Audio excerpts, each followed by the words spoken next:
Check out, Mark. Billy Flint's the name. Chicago's the game. It's the razzle-dazzle 20s, and I'm a lawyer. But I'm not the only criminal in the show. This is a story of two of my clients, a devious duo, Velma Kelly and Roxy Hart. Uh-oh, here they come, so watch your back and, you know, all that jazz. Chicago, by John Cantor, Fred Ebb, and Bob Fosse.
Roxy Hart. What's it to you? Ah, the new girl. So what they got you in here for? You know, it was a long night. My nerves were shot. Roxy? So that's it, huh, Fred? I guess so, Roxy. Oh, Fred. Oh, Fred. Yeah, Roxy? Nobody walks out on me. But, sweetheart. Don't sweetheart me, you son of a gun. So that's it. What did they get you in here for? Well, my sister Veronica and I used to just double act, and my husband Charlie would travel around with us. Now, for the last number in our act, we would do 20 acrobatic tricks in a row. 1, 2, 3, 4, 5. Splits, spread eagles, backflips, flip-flops, one right after the other. Yeah, get on with it. Well, one night we were in Cicero, the three of us, sitting in the hotel room, having a few laughs. We ran out of wines, so I go out to get some. When I come back, there's Veronica and Charlie doing number 17. Well, I was in a state of shock. I completely blacked out. It wasn't until later, when I was washing the blood off my hands, I even knew they were dead. He had it. Sure. Velma Kelly. Yeah, what? The lawyer's here. You know, Billy, I've been thinking, what if I just showed you what I thought I might do on the stand? All rise. You swear to tell the truth, the whole truth, and nothing but the truth. Yeah. When I took the stand, I thought I'd take a peek at the jury, like this.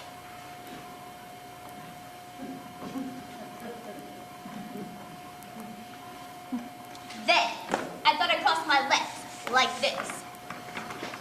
Then, when Harrison cross-examines me, I thought I'd tremble like this.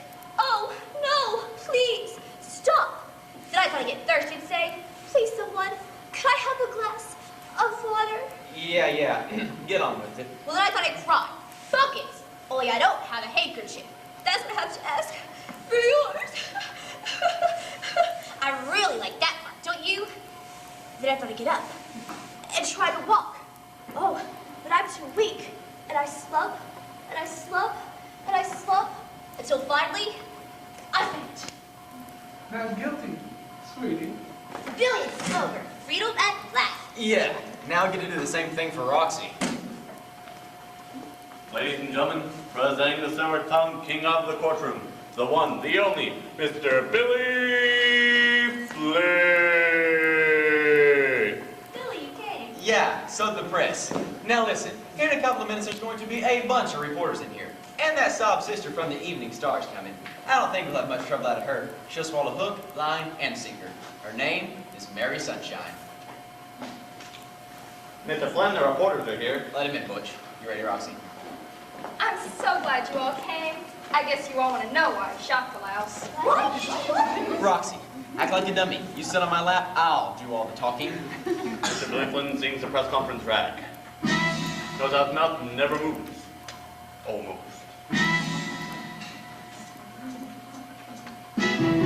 Where'd you come from? Mississippi, And your parents? very wealthy. Where are they now? 6 feet under, but she was granted one more star. The convent of the Sacred Heart. When'd you get here? 1920. How old were ya? Don't remember. Then what happened? I met Amos, and he stole my heart away. Convinced me to elope one day. A convent girl, a runaway marriage. Oh, it's too terrible, you poor dear. Who's the Kingsley? My ex-boyfriend. Why'd you shoot him? I was leaving. Was he angry? Like a madman. Still I said, Fred, move along. She knew that she was doing wrong. Then describe it He came toward me with a pistol. from my bureau. Did you fight him? Like a tiger, but she had strength and she had none. And yet we both reached for the gun. Oh yes, oh yes, oh yes we both, oh yes we both, oh yes we both reached for the gun, the gun, the gun, the gun. Oh yes we both reached for the gun, for the gun. Oh yes, oh yes, oh yes, they both, oh yes, they both, oh yes, they both, reach for the gun, the gun, the gun, the gun, oh yes, they both, reach for the gun, for the gun. Understandable, understandable. Yes, it's perfectly understandable. Comprehensible, comprehensible.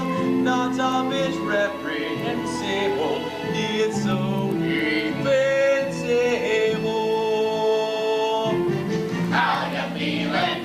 Very frightened. Are you sorry? Are you kidding? What's the statement?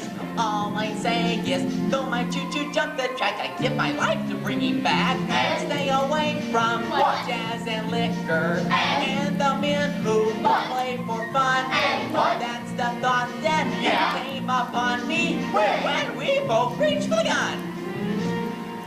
Understandable, understandable. Yes. Once there was a rancher married for a second wife, the orneriest woman west of the Mississippi. She was meaner than a rattlesnake. She had 2 daughters with a spitting image of her. The rancher also had a daughter who was just as sweet and as gentle as she could be. Her name was Cindy Ellen. Cindy Ellen, a Wild Western Cinderella by Susan Lowell. She was a party good cowgirl tip. She was so good, she made her stepsisters look bad. So mean those stepmom, they'd hurt you while they're working around the ranch. Man those pieces, tend those cows, shovel out that rail. Poor Cindy Ellen, when she was finished with her chores, she would sit them on the cinders and ashes at the edge of the fireplace. The older stepsister nicknamed her Cinder Bottom, and her younger stepsister nicknamed her Cinderella. One day, the biggest cattle for miles around invited all his neighbors to a wild and ruling rodeo, a real western fandango. Her stepsisters puffed up like 2 turkey gobblers and dressed themselves up fit to kill. Don't you wish you could go tear Cinder Bottom?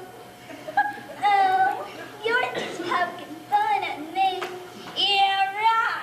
No one will tell you from a cloud of death, Cinderella. And they headed off to the rodeo. And poor Cindy Ellen all alone, and she cried. And then she heard a noise outside. Bang, bang. And there stood a little old lady with a golden pistol, still smoking in her hand. Who are you? Say hello to your fairy godmother. Shoot, foot.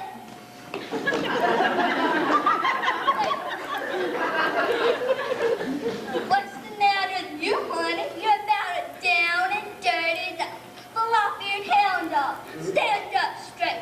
Dust yourself off. I want to go to the rodeo. Can you help? Let me see.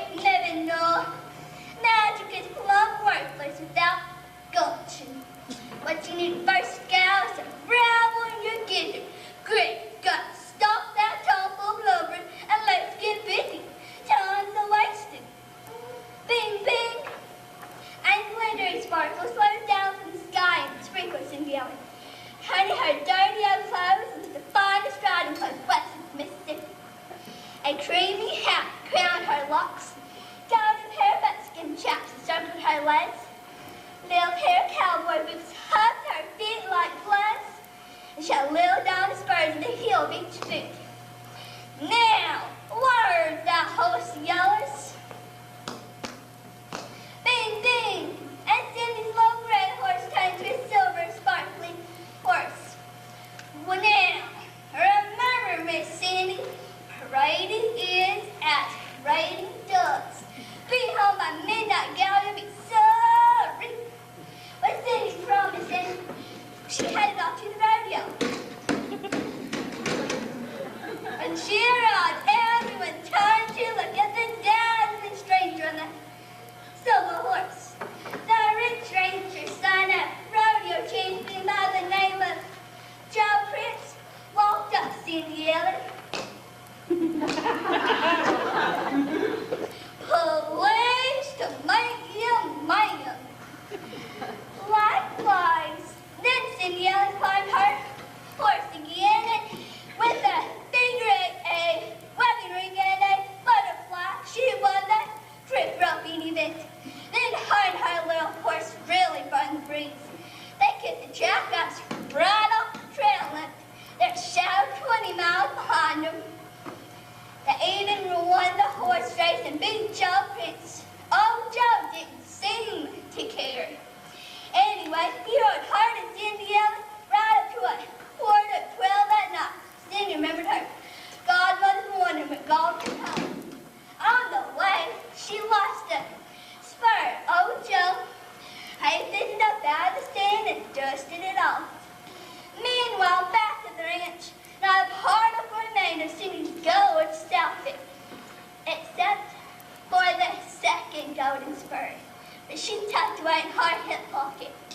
Word got round the champion cowgirl was a wanted woman. She left Joe Prince so forlorn that he's tracking her throughout the territory, vowing to marry the very woman who fits the golden spur. He tried it on many a foot, but no one could wear it. At last, he could ride enough to Cindy's father's place. The younger stepsister tried it on first. But you see, no matter how much he stretched and stretched the straps, her hoof was just too big. Then, he tried it on the older stepsister. But you see, she crunched her feet to little bitty boots.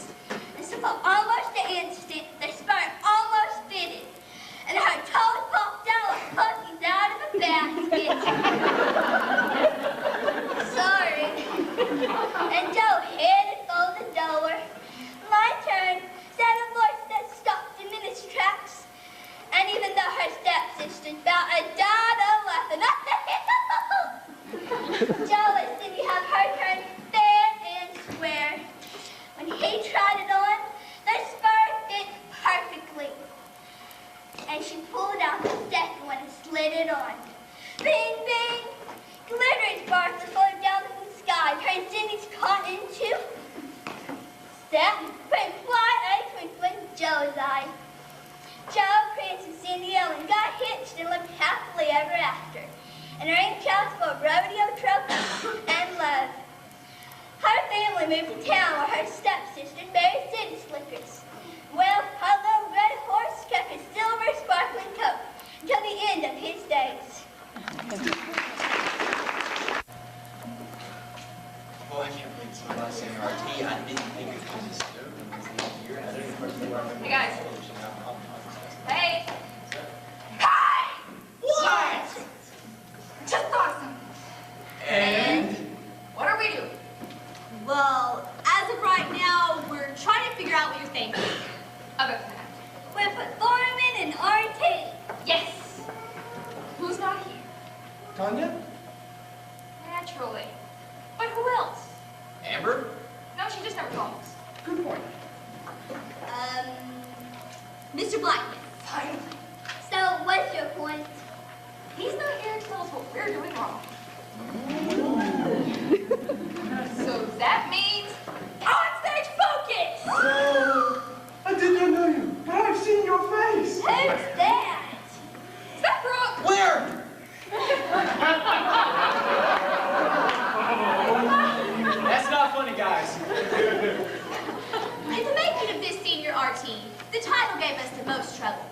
wanted something subtle, Yet suggestive, conservative, but liberal, something black men would approve of. but only reluctantly. We came up with Who was supposed to come up with the title? I think Haley was.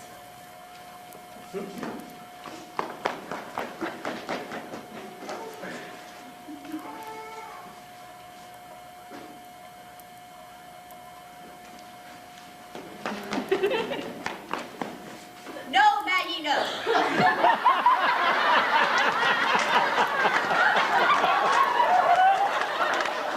Therefore, the name for this senior RT is... No, Maggie, no. Transition! Transition.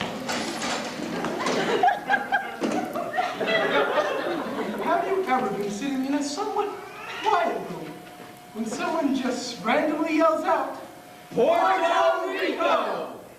No, didn't think so. By this simple question, it is quite evident to all of us. You've never been in our compet class. Such randomness as the Puerto Rico incident comes quite often in compet. thus, we have compiled the numerous acts of randomness in a chapter we have called awkward moments. Awkward Moment Number 1. Imagine that your presence is required by another soon-to-be awkward moment. Your privacy is interrupted by tapping, as if someone were gently rapping on your hotel room door. Dear some visitor, You murdered. tapping on my hotel door. Only this and nothing more. As the visitor entered the room, With no immoral intentions whatsoever. Tried to pull the victim by the drawstring. moral. When attempting to pull a man by the drawstring, make sure your aim is accurate. Mishaps can occur.